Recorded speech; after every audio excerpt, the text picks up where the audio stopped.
तो देखते ही देखते दोस्तों हमारे मार्वल के तौर से हमारे लोकी की सीजन 2 की एपिसोड 4 भी हमारे सामने आ चुका है। और आपको तो पता ही होगा मार्वल अपने शो की एपिसोड 4 को लेके कुछ ज्यादा ही सीरियस रहता है हर वक्त। हाँ, उनके गिने चुने कुछ एक या दो शो को छोड़ के। और सही में दोस्तों ये जो एपिसोड 4 हमारे सामने आया है, ये एपिसोड 4 फिनाले एपिसोड से तो जरा से भी कम नहीं, जहाँ पे इस वाले एपिसोड के अंदर लोकी शो की हर एक एपिसोड की तरह कुछ कुछ अतरंगी नए चीजें हमारे सामने आया है। और साथ ही में इस वाले एपिसोड के एंडिंग में जो चीज हमें दिखाया गया है वो तो कुछ अलग लेवल का ही था। और भाई अभी मैंने देखा इसके पहले जो सब चीजें मैं बोला था वो सब चीज मैंने बिना माइक्रोफोन कनेक्ट किए बोला था। तो खैर हर बार की तरह स्पॉइलर वार्निंग के साथ आप में से कोई भी अगर लोकी की सीजन 2 की एपिसोड 4 अभी तक देखे नहीं हो तो सबसे पहले डिज्नी प्लस हॉटस्टार पे जाओ, लोकी की सीजन 2 की एपिसोड 4 देखो और उसके बाद आके ये वाला वीडियो देखना। नहीं तो इस वाले वीडियो के अंदर बहुत ही ज्यादा लंबे चौड़े स्पॉइलर होने वाले हैं जो आपके लिए शो देखने का एक्सपीरियंस बहुत ही ज्यादा खराब भी कर सकता है। तो यहाँ पे हमारे एपिसोड 4 चालू होता है अपने सेक्रेट टाइमलाइंस को खुले तरीके से दिखाते हुए, जहाँ पे हमारे यही वन टेक सीक्वेंस के साथ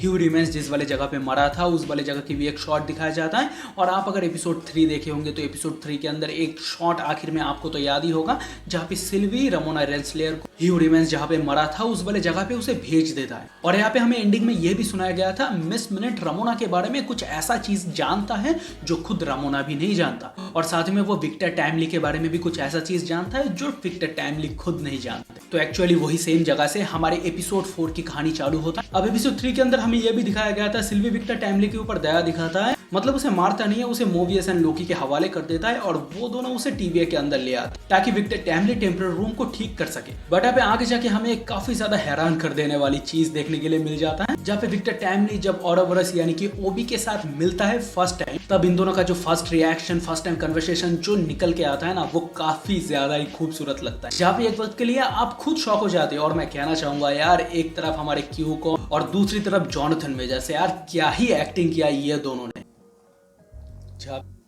भाई ऑल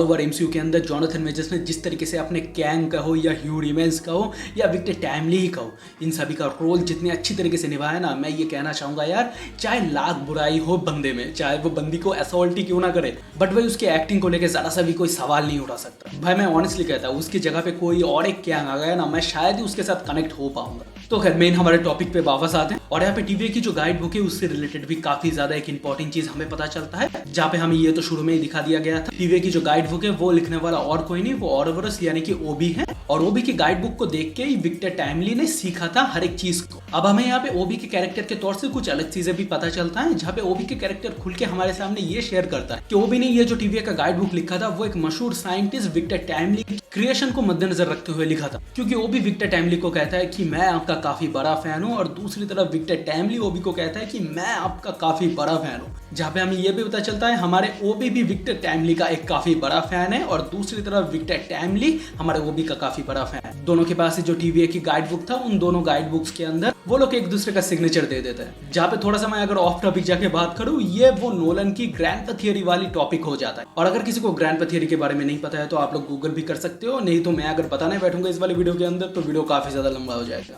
अब उसके बाद ओबी और टाइमली टेम्पररी रूम को ठीक करने के काम में जुट जाता है। अब दूसरी तरफ यहाँ पे स्टोरी फ्लिप होकर रामोना की तरफ आ जाता है और इसके पहले मिस मिनट जो रामोना को कह रहा था कि मुझे तुम्हारे बारे में कुछ राज की बातें पता है, जो राज की बातें आई थिंक तुम्हें भी नहीं पता। तो मिस मिनट रामोना की आंखों के सामने से वही राज का पर्दा हटा था। इसके पहले ह्यू रिमेंस और रामोना एक दूसरे को जानते थे काफी क्लोजली। और यहाँ पे हमें यह भी क्लियर कर दिया जाता है सेपरेट टाइमलाइन के आगे जो वॉर हुआ था उस वाले वॉर के अंदर रामोना की भी एक बहुत ही बड़ा हाथ था, जहाँ पे ह्यू रिमेंस जो आर्मी को लेके कैंग्स के वॉर में लड़ा था उस वाले वॉर का जनरल था रामोना रेंसलेयर। अब आप लोग मुझसे ये मत पूछना कौन से आर्मी को लेके ह्यू रिमेंस लड़ा था, क्योंकि उसका आंसर मैं भी अभी तक ढूंढ ही रहा हूँ। तो वॉर के बाद ह्यू रिमेंस और रामोना ने मिलके ये प्लान बनाया था, ये दोनों मिलके टीवीए को चलाएगा। अब उसके बाद मिस मिनट ह्यू रिमेंस की बात मान पूरे के पूरे टीवीए के दिमाग से सब कुछ मिटा देता है। और मुझे अभी जितना लगता है ये जो मिटने मिटाने वाली जो सब चक्कर चल रहा था यहाँ से ओबी यानी कि ऑरोबोरस बच जाता है। तो तभी उसे इतनी पुरानी बातें याद है जो टीवीए की किसी भी एजेंट को याद नहीं है। अब इसके पहले के एपिसोड के अंदर एक काफी ज्यादा इंपॉर्टेंट चीज हुआ था वो तो आपको याद ही होगा, जहाँ पे जनरल डॉग्स टीवीए की कुछ चुनिंदा लोगों को लेके बढ़ते हुए जो सेक्रेट टाइमलाइन था उन सब सेक्रेट टाइमलाइन को मिटा रहा। तो इसलिए टीवीए के रूल्स एंड रेगुलेशन के खातिर टीवीए के उन सब गद्दार लोगों को हिरासत में ले लिया जाता है जो लोग जनरल के साथ मिले हुए थे। अब उस वाले जगह पे रमोना आ जाता है। अब वहाँ पे आके रमोना सबको अपने साथ मिल जाने के लिए कहता है, बट वहाँ पे दूसरी तरफ जनरल ये कहता है कि मैं मर जाऊंगा बट तुम्हारे साथ नहीं मिलूंगा। अब उस जेल के अंदर अटका हुआ टीवीए के जो सब लोग हैं उन सब लोगों को रमोना एक लालच देता है, तुम लोग मेरी तरफ आ जाओ, मेरे साथ काम करो और ये मुश्किल घड़ी बीतने के बाद मैं तुम्हें सेक्रेट टाइमलाइन जिसका जहाँ पे घर है वहाँ पे मैं भेज दूंगा। और यहाँ पे हमारे हंटर X5 को ये बातें सुन के काफी ज्यादा लालच भी आ जाने लगता है, क्योंकि भाई ऑब्वियसली वो अपनी जगह पे एक काफी ज्यादा मशहूर एक्टर है, हालांकि उसकी एक्टिंग बेकार है, बट फिर भी बंदा अपने आलीशान जगह को छोड़ के वो इस टीवीए के दलदल में फंसा चला आ रहा है। तो वो खुद चाहता है कि इस वाले जगह से जैसे तैसे हो निकला जाए और वो रमोना की तरफ आ जाता है। और दूसरी तरफ जो लोग रमोना की तरफ नहीं आता उन लोगों को मार दिया जाता है, वो भी बहुत बुरी था। और आपने देखा होगा एपिसोड 2 के अंदर लोकी हंटर X5 को डराने के लिए एक बॉक्स के अंदर कैद कर देता है, जहाँ पे धीरे धीरे करके वो बड़ा बॉक्स श्रिंक होता जाता है। तो ठीक यहाँ पे ऐसा ही सेम टाइप का होता है, वो थोड़ा सा बड़ा वर्जन में होता है,